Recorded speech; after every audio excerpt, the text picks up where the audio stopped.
রহমতের নবী রাতের বেলা ঘুমিয়েছিলেন। কেউ বলেন শিয়াবে আবু তালিবের মধ্যে, কেউ বলেন হাতিমে কাবায়, কেউ বলেন চাচাতো বোন উম্মে হানির ঘরে। জিবরাইল আমিন রাতের বেলা আসলেন। দরজা না দিয়ে ঢুইকা মাঝখানে ছাদের থেকে নিচে নামলেন। রহমতের নবীকে ঘুম থেকে সজাগ করলেন। রহমতের নবী তাকায় দেখেন রাতের গভীরে জিবরাইল বসা, ছাদ আবার ছিদ্র করা। আমি বিল্ডিং না, খেজুর পাতার ঘর।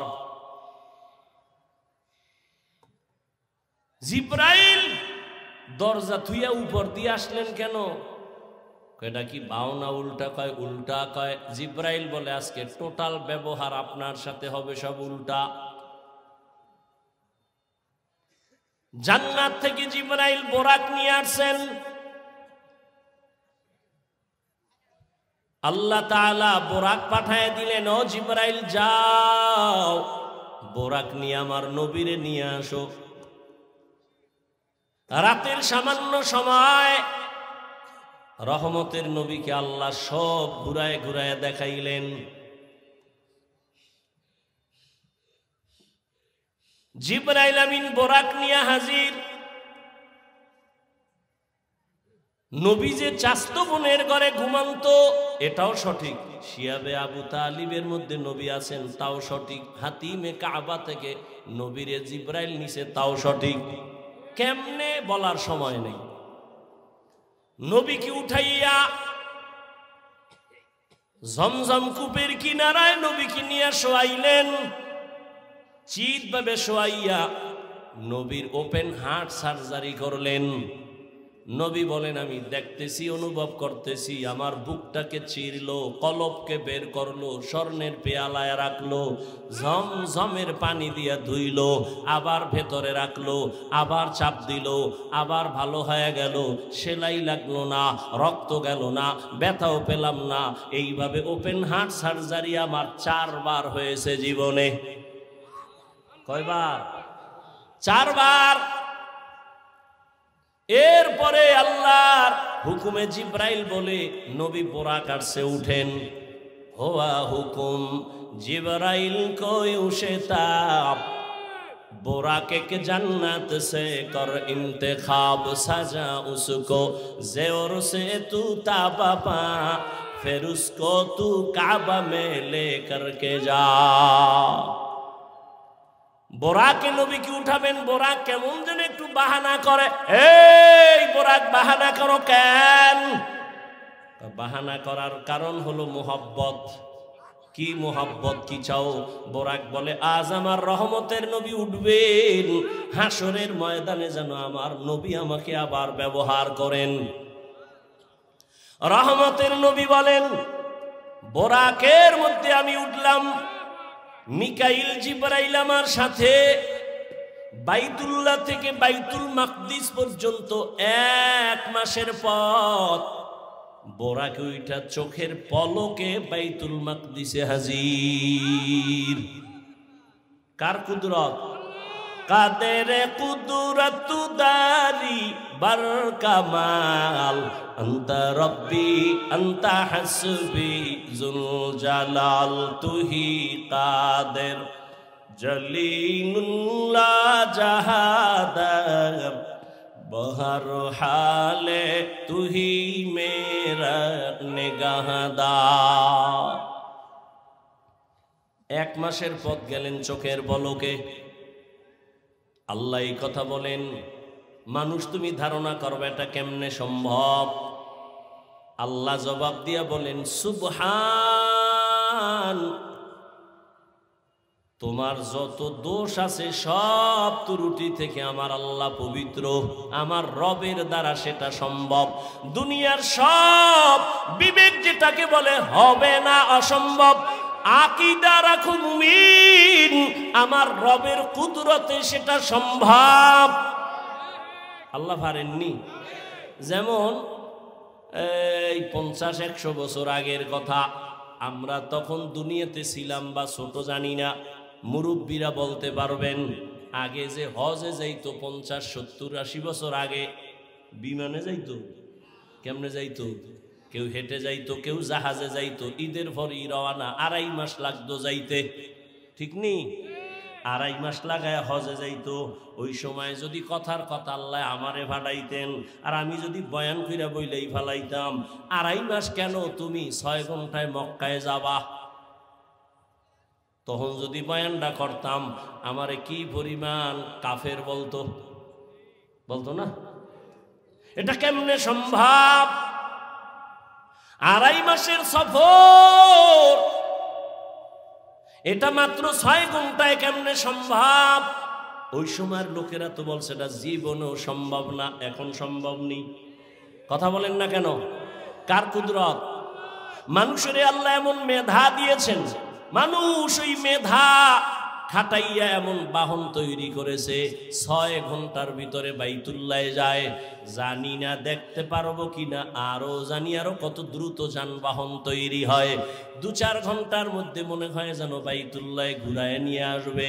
এমন বাহনও হতে পারে। মানুষের সে মেধাও আল্লাহ দিতে পারেন। আল্লাহর কুদরতের দ্বারা সব সম্ভব। বান্দার দ্বারা কখনো যেটা হবে না, আল্লাহর কুদরতে সেটা হবে। এরপরও আল্লাহ জবাব দিলেন সুবহান। দুনিয়ার মানুষ যত প্রশ্ন করবা, হবে না, হবে না, হবে না, এটা কেমনে সম্ভব? সুবহানের দ্বারা সম্ভব, আর কারো দ্বারা সম্ভব না। কার দ্বারা সম্ভব? সুবহানের দ্বারা সম্ভব। তোমার যত প্রশ্ন আছে সবগুলো বাদ, এক শব্দ দ্বারা সুবহান। আল্লাহ তোমার সব ত্রুটি থেকে পবিত্র। তুমি যত কালিমা লাগাবা সব থেকে আল্লাহ পবিত্র। এবার আল্লাহ বলেন, আমি বাইতুল্লাহ থেকে বাইতুল মাকদিসে নিলাম, আমি ডাইরেক্ট কেন আসমানে নিতে পারতাম, নিলাম না কেন? কয় ওটা তো নবীদের এলাকা, আল্লাহ ওখানে অনেক বরকত রাখছেন দেখাবার জন্য। লিনুরিয়াহু মিন আয়াতিনা। আল্লাহ তাআলা নবীকে এই পরিমাণ সম্মান দান করেছেন। মুসা নবী আল্লাহর আশিক, ঈসা নবী আল্লাহর আশিক, ইব্রাহিম আল্লাহর আশিক, দাউদ আলাইহিস সালাম আল্লাহর আশিক, সুলাইমান আল্লাহর আশিক, ঈসা নবী আল্লাহর আশিক, ইউসুফ নবী আল্লাহর আশিক। আর আমার আল্লাহ হলেন মুহাম্মদের আশিক। ব্যবধান আছে না নাই? এই জন্য কোরআন শরীফে নবীদের নাম ডাকছেন ইয়া ইয়াহইয়া, ইয়া মুসা, ইয়া ঈসা, অনাদাইনাহু ইয়া ইব্রাহিম। কিন্তু রহমতের নবীর নাম আল্লাহ কোথাও কোরআনে ডাকেন নাই। নবীরে যখনই আল্লাহ ডাকছেন, আল্লাহ ভিন্ন মায়ার শব্দ দিয়া উপাধি ধরে ডাকছেন, ইয়া আইয়ুহাল মুজাম্মিল, ইয়া আইয়ুহাল মুদ্দাসসির। আল্লাহ পাক নবীরে মোহাব্বত করে ইয়াসিন, হামিম, তাহা, নবীর উপাধি ধরে ডাকছেন। নবীর উপাধি রাহমাতুল লিল আলামিন, নবীর উপাধি খাতামুন নবিয়্যিন, নবীর উপাধি সিরাজাম মুনিরা, নবীর উপাধি বড় বড় দামি। এক একটা শব্দ এই পরিমাণ ব্যাখ্যা 10-20 পৃষ্ঠা চলে যায় রাহমাতুল লিল আলামিনের ব্যাখ্যা করতে। আল্লাহ নবীর উপাধি ধরে ডাকলেন। কোথাও আল্লাহ নবীর নাম ধরে ডাকেন নাই, অন্য নবীর নাম ধরে ডাকছেন। আমার নবীর নাম না ধরিয়া তবে এমন এমন শব্দ ব্যবহার করছেন যেই শব্দগুলো বুঝতে হলে ব্যাখ্যা লাগবে, ব্যাখ্যা ছাড়া বোঝা যাবে না। খাতামুন নবিয়্যিন, সিরাজাম মুনিরা, এগুলো সব ব্যাখ্যা না দিলে বোঝা যাবে না। কিন্তু আশ্চর্য বড়, আশ্চর্য বড় আশ্চর্য, নবীর জীবনে 2টা সফর হয়েছে। কয় সফর? নবীর জীবনে ঐতিহাসিক 2টা সফর, একটা দুঃখের আর একটা সুখের।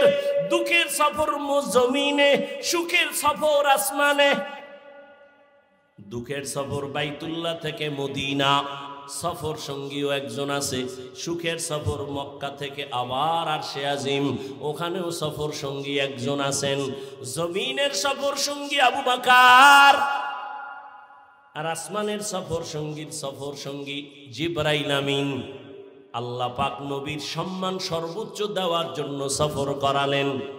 তবে জমিনের সফর থেকে মেরাজের সফর বড় আশ্চর্য ধরনের।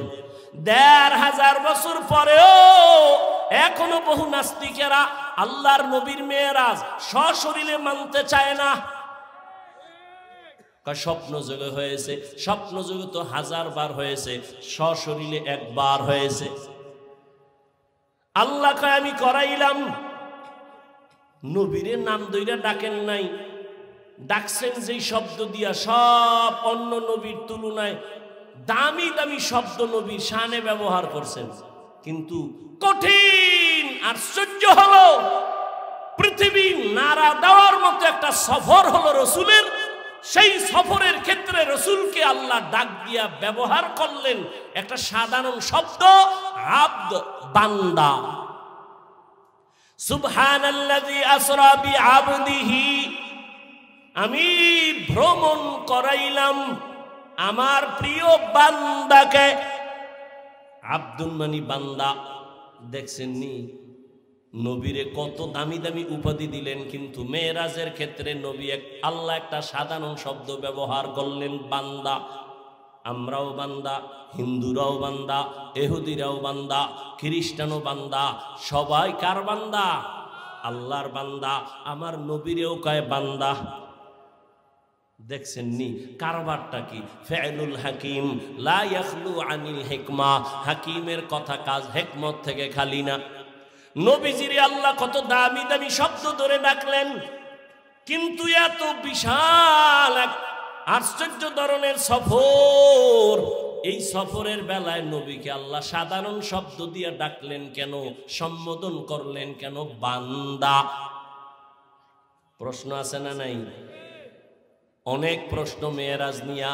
রাতে হলো কেন? দিনের বেলা হলো না কেন? আবার রাতের সামান্য সময় হলো কেন? পুরা রাত লাগলো না, এটা কেমনে সম্ভব? আল্লাহ পাক নবীর এখানে বান্দা বললেন কেন? বান্দা বলার 3 কারণ। কয় কারণ? 3 কারণ। নবীজিকে আল্লাহ বান্দা বলার 3 কারণ। সবাই তো আমরা বান্দা, তবে সবাই তো আল্লাহর প্রিয় বান্দা না।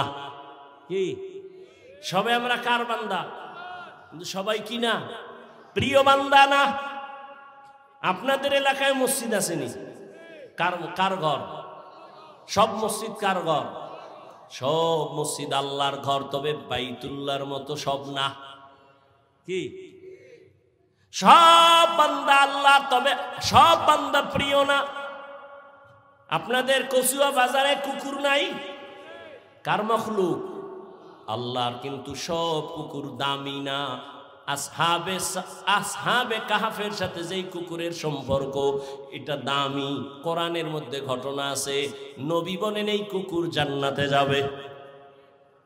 আপনাদের এলাকায় গরু গাভী আছে, সব আল্লাহর মখলুক, সবই তো গাভী, তবে সব দামি না। মুসা নবীর সাথে যেই সম্পর্ক গাভীর, এটা দামি, জান্নাতে যাবে।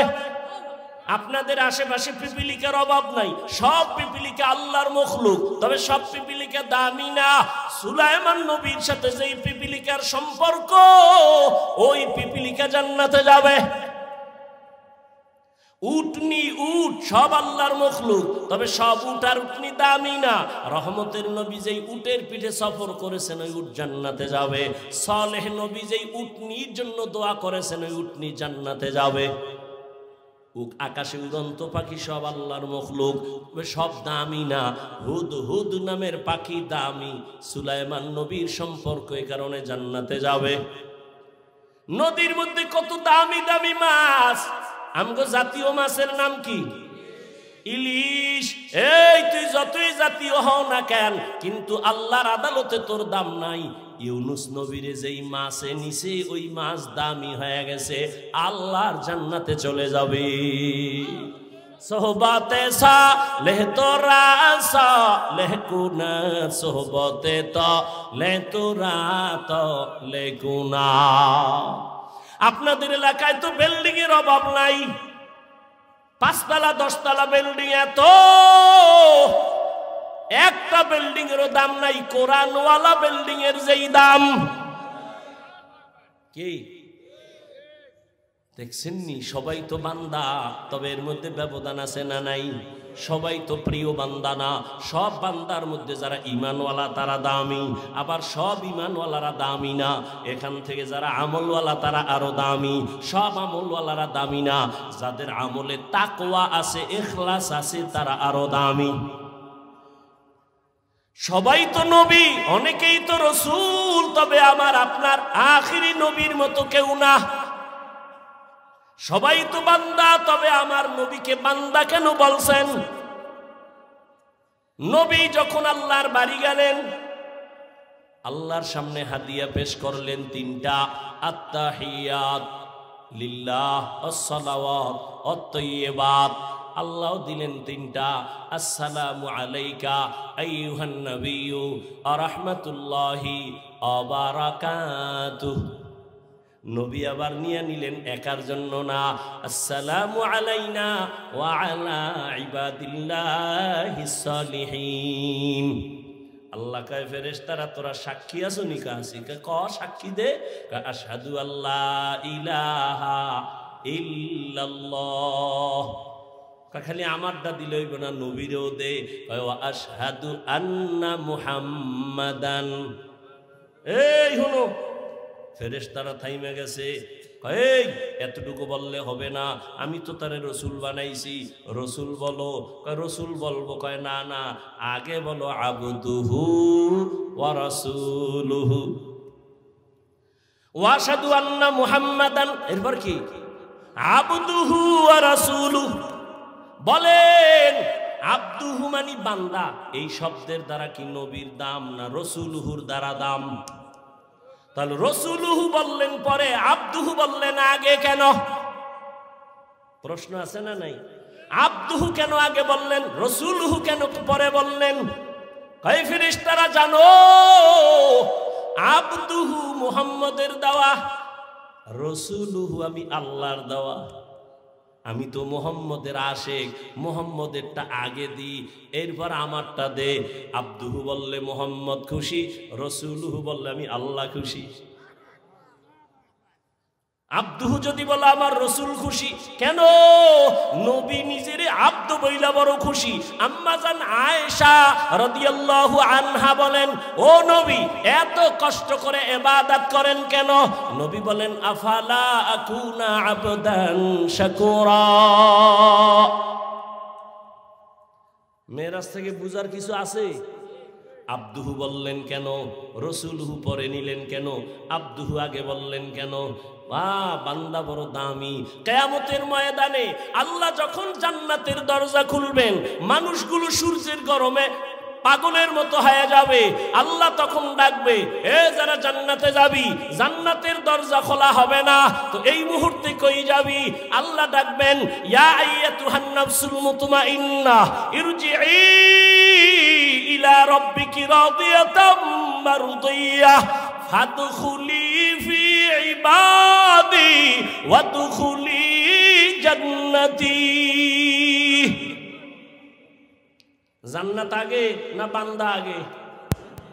ফাদখুলি ফি ইবাদি ওয়াদখুলি জান্নাতি।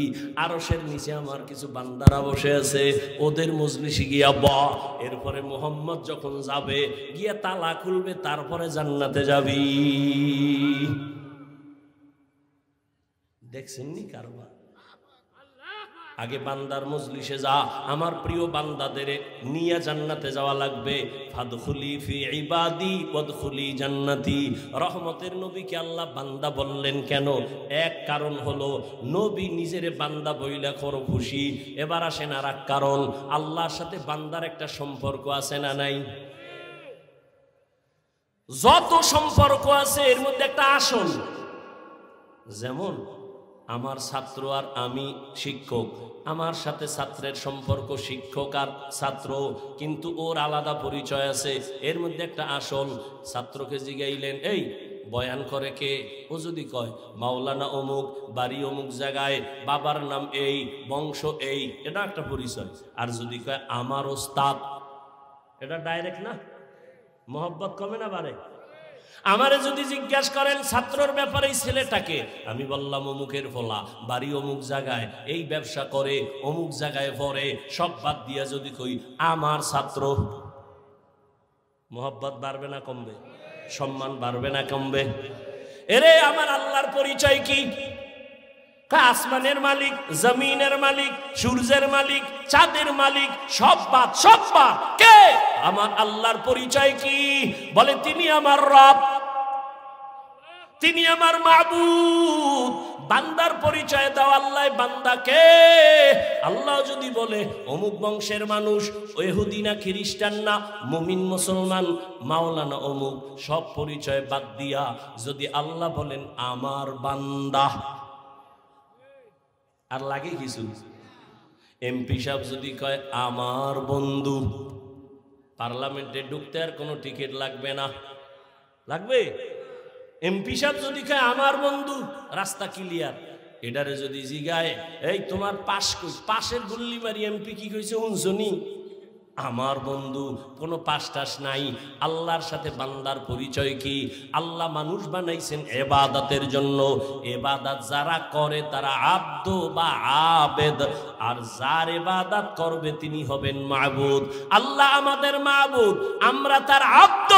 আমাদের মাঝখানে সম্পর্কের বস্তু হলো ইবাদত। তাহলে আল্লাহর সাথে যত সম্পর্ক এর মূল হলো ইবাদত। ইবাদত যার করে তিনি মাবুদ, যারা করে তারা আবেদ বা আবদ। আর সারা দুনিয়ার মধ্যে ইবাদত করনেওয়ালাদের মধ্যে আমার নবীর মতো ইবাদত করনেওয়ালা আর কেউ নাই। সারা দুনিয়ার মানুষের ইবাদত আর আমার রহমতের নবীর ইবাদত। সারা জিন্দেগি যদি বয়ান করা হয়, রহমতের নবীর ইবাদতের তুলনা নাই। আম্মা জান আয়েশা রাদিয়াল্লাহু আনহার কাছে সাহাবায়ে কেরাম জিজ্ঞাসা করলেন, আম্মা জান নবীজির আশ্চর্য কিছু ঘটনা বলেন। কোনটা কোনটা আশ্চর্য? আম্মা জান কয় নবীজির আশ্চর্য না এমন কি আছে? সবই তো আশ্চর্য। রহমতের নবী যেখানে কদম দেয় ওই জায়গা মিশকের ঘেরানে ভরে যায়। নবী রাস্তা দিয়ে হাঁটে, দুপার্শ্বের গাছ নত হয়ে নবীর সালাম দেয়। রহমতের নবী আশ্চর্য কি ঘটনা শোনাবো তো শোনো, একটা ঘটনা শোনো। একদিন নবী এশার নামাজ পড়ে আমার ঘরে আসলেন। ঘরে আইসা হাসি দিয়ে কয়, ও হুমায়রা। কারে কয়? আয়েশা রাদিয়াল্লাহু আনহাকে বলে। নবী আই কয়, ও হুমায়রা, আজকের রাত্রটা আমারে ছুটি দিবেননি? আজকের রাত্র? আম্মা জান আমি ভাবলাম অন্য কোনো বিবির ঘরে যাবে, তো আমি হাসি দিলাম, ইয়া রাসূলুল্লাহ আপনি ছুটি চাইবেন আর আমি বাধা দিব? আমি সব সময় ভয়ে থাকি কখন না জানি অজান্তে বেয়াদবি হয়ে যায়। কেন? আপনার সাথে আমার বিবাহ হয়েছে 6 বছর বয়সে, 9 বছরে আপনার ঘরে আসছি। আমি তো বয়স আমার কম, না জানি কোনো বেয়াদবি হয়ে যায়। আম্মা জানের 6 বছরের সময় নবীর সাথে বিবাহ, 9 বছরে নবীর ঘরে আম্মা জান আসলেন। আম্মা জানের 18 বছর যখন বয়স, রহমতের নবী তখন দুনিয়ার থেকে চলে গেলেন। বুঝে থাকলে বলেন আম্মা জান নবীর ঘর করলেন কয়দিন? খবর নেই। 6 বছর, 9 বছর। আর আমাগো বোনদের তো 18 বছরে অনেক বোনের বিয়েই হয় না। আবার সরকার কয় বাল্য বিবাহর মধ্যে আগুন লাগা, বাল্য বিবাহ বন্ধ করো। ইসলামের সাথে সাংঘর্ষিক। এরে আল্লাহর বান্দা, নবীর ঘর করলেন আম্মা জান আয়েশা কয়দিন? এই মাত্র 18 বছরের এক নারী 9 বছর রহমতের নবীর ঘর করে কি পেলেন? আম্মা জান বলেন আমি 2000-এর উপরে হাদিসের হাফেজা হয়ে গেছি। কয় হাজার? আপনারা কয়টা জানেন? জানেন? তাহলে হাদিস হলেন কেমনি?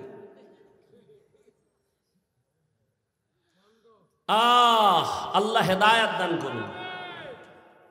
আম্মা জান আয়েশা রাদিয়াল্লাহু তাআলা আনহা বলেন নবী আমার কাছে ছুটি চায়। আমি ভাবলাম অন্য কোনো বিবির ঘরে যাবে, বাতি নিভায়া দিলাম। এরপরে আমি ঘুমের বাহানা দইরা শুইলাম। তাকাইয়া দেখি রহমতের নবী নামাজের মুসাল্লায় দাঁড়ায় গেছি, আমার হুজুরার একটা পার্শ্বে দাঁড়াইছে। রহমতের নবী তো মাঝে মাঝে নামাজ পড়েন, আজকে দেখি ভিন্ন অবস্থা। নবী নামাজে দাঁড়াইয়া এই যে কান্নার আওয়াজ, রহমতের নবী আলহামদু সূরা পড়লেন। আমি তো ঘুমের বাহানায় আছি, রহমতের নবী মাত্র নামাজে দাঁড়াইয়া আলহামদু সূরাটা শেষ করলেন। এরপরে সূরা বাকারা, ভাবলাম মাঝখানে গিয়া নবী বোধহয় রুকুর মধ্যে যাবেন। না, রহমতের নবী পুরা সূরা বাকারা পড়তে পড়তে শেষ, এবার বুঝি রুকুর মধ্যে যাবে। না না না, নবী সূরা বাকারার পরের সূরাটাও তেলাওয়াত শুরু করলেন, এই সূরাটাও পুরা শেষ করলেন।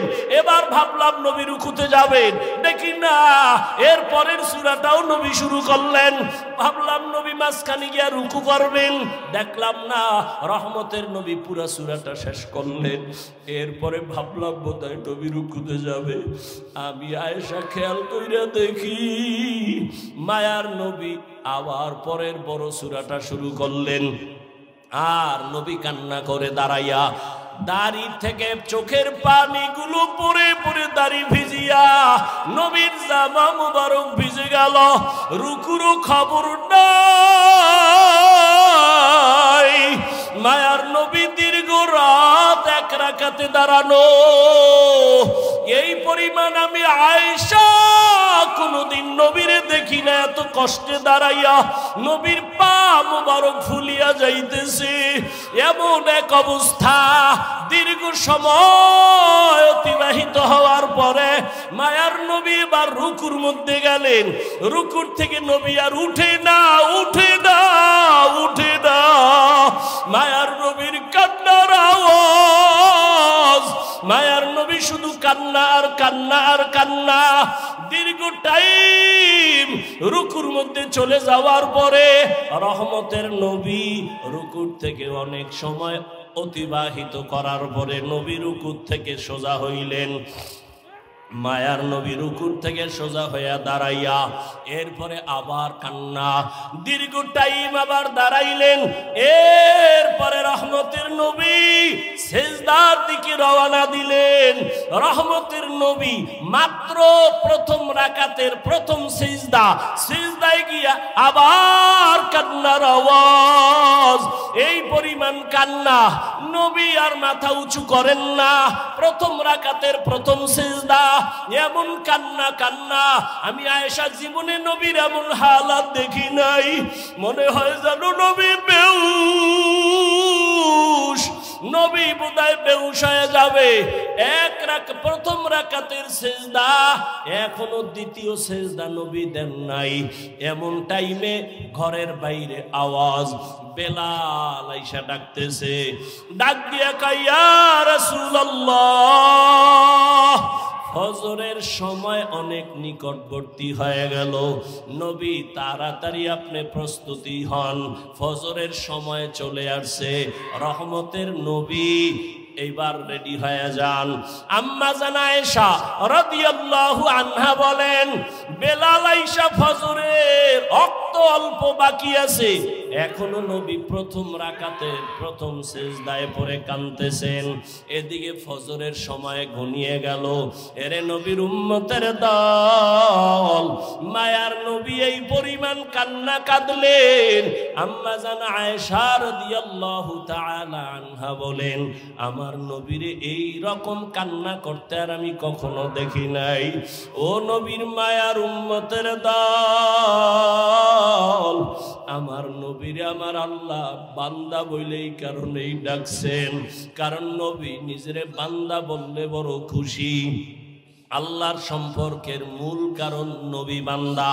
বান্দা বলার তিন কারণের আর এক কারণ, বেঈমান নাস্তিকরা মেরাজের ঘটনা বিশ্বাস করে না, নবী রুহের জগতের মেরাজ কেউ বলে স্বপ্ন যোগে। আল্লাহ বান্দা বলিয়া বুঝাইলেন, বান্দা তো শুধু দেহের নাম না, বান্দা তো শুধু রুহের নাম না, দোনোটার সংমিশ্রণ হলেই তো বান্দা হয়। তো বান্দাকে মেরাজ করালেন, তার মানে হলো আল্লাহর নবীর রুহ আর দেহ দোনোটার সমন্বয়, অর্থাৎ সশরীরে রহমতের নবী মেরাজ করলেন। আল্লাহ পাক রব্বুল আলামিন তার কুদরত ঘুরায় ঘুরায় দেখাইলেন। আল্লাহ পাক রব্বুল আলামিন মেরাজ থেকে নবীরে হাদিয়া দিলেন 50 ওয়াক্ত নামাজ, ওখান থেকে কমায়া কমায়া 5 ওয়াক্ত নামাজ নিয়ে আসলেন। ও আমার কচুয়ার মুসলমান যুবক বাবারা, ও পর্দার আড়ালের মা বোনেরা, ও বৃদ্ধ বাবাজিরা, আল্লাহর মুহাব্বতের ওই 5 বেলার নামাজ, নবীর মনটা ছোট হয়ে গেল। 50 ওয়াক্ত নামাজ নিলাম, 5 ওয়াক্ত নামাজ পড়িয়া এত বরকত থেকে কইমা গেল কি করার? আল্লাহ জানায় দিলেন, নবী আপনার উম্মতের বলে দেন 5 বেলার নামাজ যারা আদায় করবে আমি পুরা 50-এর সওয়াব দান করব। ও আমার যুবক বাবারা, ও বৃদ্ধ বাবাজিরা, ও পর্দার আড়ালের মা বোনেরা, আর কত নামাজ ছাড়বা? আল্লাহর আদালতে কি নিয়ে দাঁড়াইবা? জীবন তোমার শেষের দিকে, চোখের সামনে কত যুবকের লাশ আর লাশ, ঘুমের বিছানায়, গাড়ির নিচে, পানির নিচে যুবকের লাশ, মহামারী করোনায় যুবকের লাশ, ছাত্র জনতার আন্দোলনে যুবকের লাশ। ও বাবা, তুমি স্কুলে পড়ো, কলেজে পড়ো, চাকরি করো, ব্যবসা করো, বাধা নাই। নবীর তরিকা মেনে, মা বাবার দোয়া নিয়া, উলামায়ে কেরামের পরামর্শ নিয়া, শিক্ষকদের দোয়া নিয়া, নবীজির মুহাব্বতে 5 বেলার নামাজ পড়ো। তোমার মতো কত যুবক স্কুল কলেজে পড়ে, চাকরি করে, ব্যবসা করে, RAB, army, police, BDR, doctor, professor, engineer, OC, DC, SP, অভাব নাই, 5 বেলার নামাজ পড়ে। বলো বাবা, তোমরা কেন পারবা না? এরে পর্দার আড়ালের আম্মা জানেরা, আপনাদের মতো কত দামি মা, এই স্টেজে কয়েকটা সন্তানের মাথায় পাগড়ি দেওয়া হলো, এরা কোরআনের হাফেজ হয়ে গেল। এদের মা বাবা কত ধন্য। এরে আম্মা জান, এখনো সময় আছে, এখন থেকে পর্দা করেন, মোবাইলে সময় নষ্ট করবেন না, স্বামীর মাল হেফাজত করবেন। একটা আদর্শ সন্তানের মা হইয়া কবরে যাবেন, নামাজ ছাড়বেন না, বেপরদায় চলবেন না, আল্লাহর কাছে তওবা করেন। ও যুবক বাবারা, আল্লাহর মোহাব্বত নিয়ে তওবা করো, জীবনে আর নামাজ ছাড়বা না, আর দাড়ি কাটবা না, বেপরদায় চলবা না, মা বাবারে কষ্ট দিবা না, নবীর তরিকা নিয়া, মা বাবার দোয়া নিয়া, শিক্ষকের দোয়া নিয়া, নবীর আদর্শ মতো জীবন চালাইবা। তওবা করার মতো যদি কারো অন্তর তৈরি হয়, মোহাব্বত যদি থাকে, মুনাফিকি যদি না থাকে, খাঁটি তওবার নিয়ত যাদের আছে, দুটো হাত আমার আল্লাহকে দেখাইয়া দাও। আয় আল্লাহ, হাতগুলো কবুল করে নেন, তওবা কবুল করে নেন, তওবার উপরে মজবুত হইয়া চলার মতো তৌফিক দান করেন, বলেন আমিন। আল্লাহ সবাইকে কবুল করেন। আমাদের মুরব্বী কচুয়া মাদ্রাসার মুহতামিম সাহেব দামাত বারাকাতুহুম দোয়া করবেন, আপনারা দোয়া শেষ করে এরপরে যাবেন। আল্লাহ সবাইকে কবুল করেন। যে কথাগুলো বললাম, আমাকে আপনাদের সকলকে আমল করার তৌফিক দান করেন। সুবহানাল্লাহ।